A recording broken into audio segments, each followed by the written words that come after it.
दोस्तों मेरे हिसाब से डिबेट शांति से होनी चाहिए, शालीनता से होनी चाहिए और शायद इसी वजह से इसका नाम डिबेट होता है, बातचीत होता है। और हमारा देश वैसे भी शास्त्रार्थ का देश है, तो डिबेट को आसानी से किया जाना चाहिए। पर अगर आप बदतमीजी करते हो तब ये जरूर देख लो कि सामने कौन इंसान है, क्योंकि आपके द्वारा की गई बदतमीजी, आपके द्वारा फेंका गया छोटा सा कंकड़ भी आपके ऊपर पूरे पहाड़ को निमंत्रण दे सकता है। से भी गौरव भाटिया हैं, उनसे कौन डिबेट करेगा? वो बोलेंगे गौरव भाई तो गोबर ही बोलेंगे। रुको जरा, सबर करो। जिनका नेता भैंसों का चारा खा गया हो, 5 बार दोष सिद्ध हो, तो वो गोबर में ही नहाएंगी और जब गोबर में वो रहेंगे तो गोबर की ही बात करेंगे। इनकी बुद्धि गोबर है। और अभी तो रुको, क्लाइमैक्स अभी बाकी है। से कहिएगा हार्पिक से कुल्ला ना करा करें, ये हार्पिक से कुल्ला करने वाली है, तभी बात मारती है।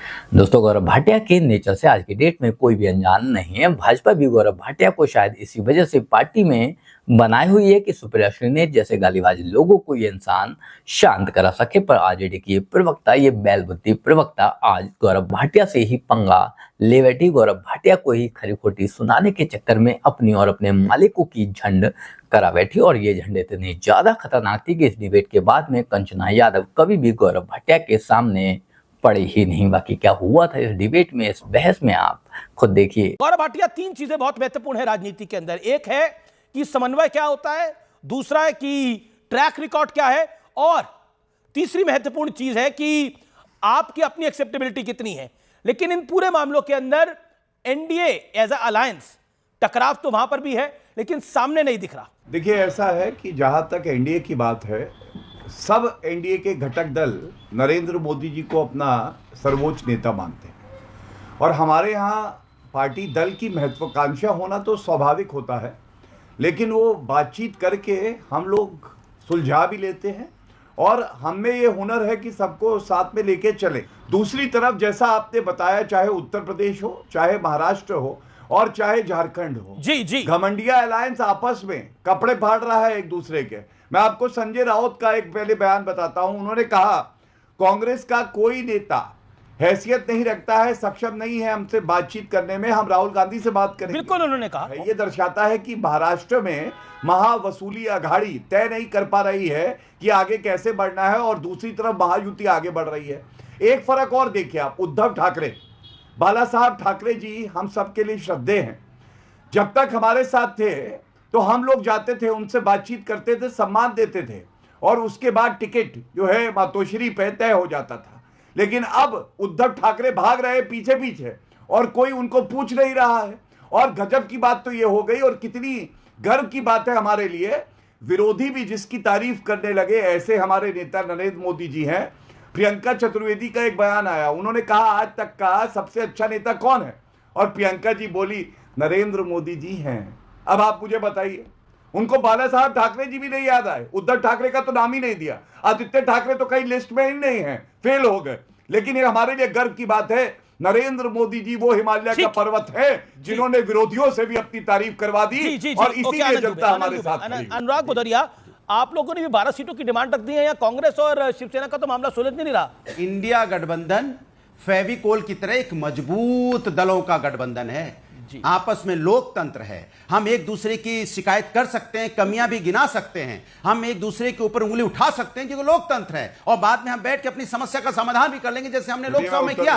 एनडीए गठबंधन मजबूत दलों का गठबंधन है। यहाँ कोई गठबंधन कहां है? यहाँ जो इनके साथ आता है, फेविकोल की मार्केट क्यों खराब कर रहे हैं अनुराग भदौरिया? हमने कहा इनका मजबूत दलों का गठबंधन है, और ऐसा गठबंधन है जो इनके साथ आता है या तो खत्म हो जाता है या 2 भाग में बढ़ जाता है। चाहे जेजेपी देखो खत्म हो गया हरियाणा में, पीडीपी कश्मीर में खत्म हो गया। ठीक है, ओके। तो गौरव भाटिया, समाजवादी पार्टी की टूटी साइकिल, पंचर टायर, क्या हाल हो गया? 12 सीटों के लिए भीख का कटोरा लेके घूम रहे हैं और सीटें 2 नहीं दे रहा कोई। ये हाल है समाजवादी पार्टी का। और सबसे बड़ी बात है, फेविकोल की कर रहे थे। आपको मालूम है हरियाणा में मांगने आए थे अखिलेश यादव सीट, ऐसा फेविकोल लगाया उनके मुंह पर कांग्रेस पार्टी ने, 1 सीट नहीं मांगी, कहने लगे हमें चुनाव ही नहीं लड़ना है। अब कांग्रेस उत्तर प्रदेश में कह रही है तुम 2 सीट दोगे तो हम चुनाव नहीं लड़ेंगे, यही मीडिया दिखा रहा है। एक गंभीर बात आपसे कहता हूं, आज राम गोपाल यादव जी का एक बयान आया है भारत के मुख्य न्यायाधीश को लेके, और जिस गाली और अभद्र भाषा का प्रयोग किया है, क्योंकि मुख्य न्यायाधीश जस्टिस चंद्रचूड़ ने कहा कि भगवान राम की मैंने पूजा करी, और ऐसी गाली थी जो मैं आपके चैनल पे दे नहीं सकता हूं। देनी भी नहीं ये चाहिए। दर्शाता है कि इनका न्यायपालिका पे कोई विश्वास नहीं है और हिंदुओं से इनको नफरत है। देखिए ऐसा है, उन्होंने भी, प्रोफेसर साहब ने भी बोला कि मैं अपनी, जब बाइट लेने आते हैं सब लोग, हम लोग भी बाइट देते हैं, आप भी जब न्यूज बोलते हो तो आप एक लय में होते हो। लय में जो सवाल पूछा जा रहा तो सवाल का जवाब दे रहे थे, अचानक किसी ने आदरणीय चीफ जस्टिस का सवाल उठा दिया, तो एक लय में उन्होंने उनके मुंह से ये बात दूसरे परिप्रेक्ष्य में निकली। लेकिन आजकल हो क्या रहा है, आजकल हो क्या रहा है, हर बात का एक बतंगड़ बनाया जाता है। जब आदरणीय अखिलेश यादव जी ने बोला कि हम उनका सम्मान करते हैं, आदरणीय रामगोपाल जी बोल रहे हैं कि मैं उनका सम्मान करता हूं, हम उनके खिलाफ आप शब्द को इस्तेमाल नहीं कर सकते, लेकिन बीजेपी वाले क्या करें, नहीं नहीं नहीं, बोल दिया, अरे भाई बोल दिया, देखो बोल दिया, देखो, अरे भाई वो खुद कह रहे हैं कि हम ऐसा बोल ही नहीं सकते, उनका सम्मान करते हैं। किसको वो खुद कह रहे हैं हम नहीं बोल सकते, चलिए वो गाली किसको दी थी? गाली दी किसको गई थी? वो गाली दी मैंने आपसे क्या सार्वजनिक जीवन में गाली अलाउड है? साफ कह रहे हैं कि हमने ऐसा कुछ कहा ही नहीं। और आदरणीय अखिलेश यादव जी कह रहे हैं कि हम उनका सम्मान करते हैं, तो बात खत्म होगी ना। आप बात का बतंगड़ बना। देखिए सबसे पहले तो चलिए इनकी जो बात है पहले उसको हम लोग देख लेते हैं कितनी वजनदार है। जिस शब्द का प्रयोग किया है ना सार्वजनिक जीवन में, क्या कोई इस शब्द का प्रयोग नहीं कर सकता? हो सकता है समाजवादी पार्टी के लोग हों, घर में बैठ के एक दूसरे से उसी शब्द का इस्तेमाल करते हो अमित जी, इसलिए इनको गलत नहीं लग रहा, लेकिन उस शब्द का इस्तेमाल किसी के लिए भी नहीं होना चाहिए। अब दूसरी बात, ये चीफ जस्टिस ऑफ इंडिया के प्रति इनकी जो नफरत है, अखिलेश यादव के इशारे पे ही तो ये कहा गया। कंचना यादव, किसी का पहले होता है, किसी का बाद में होता है। जो सबसे ज्यादा प्रतिबद्ध है उसको कहो गला काटकर थाली में रख दो। हाँ अमित जी, सबसे पहले मैं अपना विरोध दर्ज कराऊंगी कि झारखंड पे बोलने के लिए 2 महिला प्रवक्ता हैं, मतलब 2 प्रवक्ता हैं, दोनों महिला हैं और दोनों को आपने लास्ट में बुलाया। ठीक है, कोई बात नहीं, वैसे भी गौरव भाटिया हैं, उनसे कौन डिबेट करेगा, वो बोलेंगे गौरव भाटिया तो गोबर ही बोलेंगे, खैर उसको छोड़िए। लेकिन जहां पर बात झारखंड की है, उन्होंने कह दिया साफ साफ, ठीक है हमारा देखिए हर स्टेट यूनिट जो होती है वहां पर लोग कार्यकर्ता होते हैं, लोगों का एम्बिशन होता है, लोग चुनाव लड़ना चाहते हैं, और बिहार और झारखंड का जो सीमावर्ती इलाका है उसमें हमारा वोट बेस है, और 18 से 22 ऐसे विधानसभा इलाका है जहां पर हमारे अच्छे खासे वोट है, और खास क्योंकि हमने जातिगत सर्वे कराया, आरक्षण बढ़ाया, तो वो उसका भी एक इम्पैक्ट है। तो हम वो चाहते हैं कि हमारे जो कार्यकर्ता है, नेता है, झारखंड में चुनाव लड़े, उसके लिए बार्गेन कौन करेगा? उसके लिए बार्गेन हमारी ही पार्टी करेगी। तो ये एक टैक्टिक्स भी होती है कि भाई टेबल टॉक हो, हमारी ये मांगे हैं, हम जो सीटें मांग रहे हैं हमें वही सीटें चाहिए। ऐसा नहीं है कि आप हमें कहीं भी उठाकर दे दो जहां हम नहीं जीत सकते। तो कुछ डिमांड होती है, उस डिमांड को हमने क्लियर रखा, और यहाँ तक हमने यह भी नहीं हेजिटेट किया कि आप लोग न्यूज बनाएंगे, हमने पब्लिक में आकर मीडिया से संपर्क करके खुद बोला। मेरे प्रश्न का जवाब दे दीजिए, असम्मान कहाँ हुआ? तो एक पे निपटा दिया, असम्मान कहाँ पर हुआ?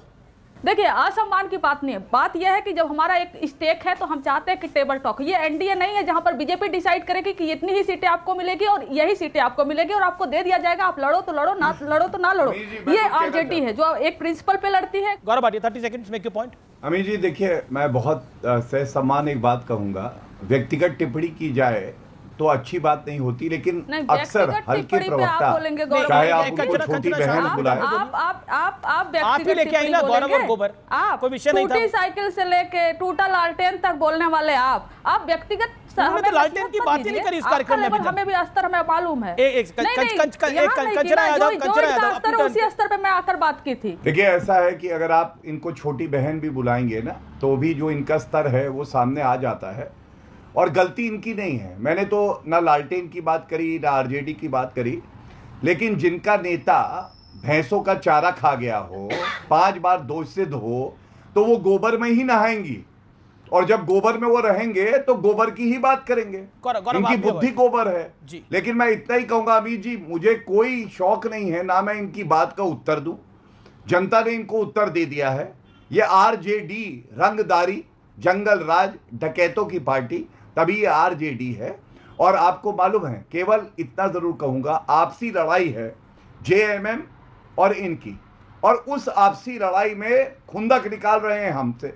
अरे हमने तो आपके लिए कुछ कहा ही नहीं, कंचना सिर्फ 30 एक बात seconds कहूंगा, अगर and व्यक्तिगत no टिप्पणी personal करे, remarks, no personal remarks, व्यक्तिगत टिप्पणी करे तो आपकी जिम्मेदारी है, रोकिए। पर्सनल बिल्कुल। रिमार्क एट ऑल, लेकिन गौरव भाटिया जी नहीं, गौरव भाटिया जी रिमार्क करे तो आपको बहुत मजा आता है ना, लेकिन हम एक बोल दे गौरव भाटिया गोबर बोलेंगे तो ये पर्सनल रिमार्क हो गया। खैर छोड़िए, लेकिन जहां तक बात ये हमारे अब बताइए, कंचना के लिए मैं कुछ कहूंगा तो अच्छा लगेगा। दीजिए ठीक है गौरव, आप सुनिए, कंचना के लिए कुछ गौरव कहूंगा आप तो विषय अच्छा तो नहीं लगेगा। है, उन्होंने अब पर्सनल नहीं बोला, ऐसा पहले बोला। एक बात बस बोल लूंगा, इनसे कहिएगा हार्पिक से कुल्ला ना करा करें, अरे नहीं, ये गौरव, हार्पिक से कुल्ला करने वाली है, कभी बास मारती हैं, शांत कराइए इनको।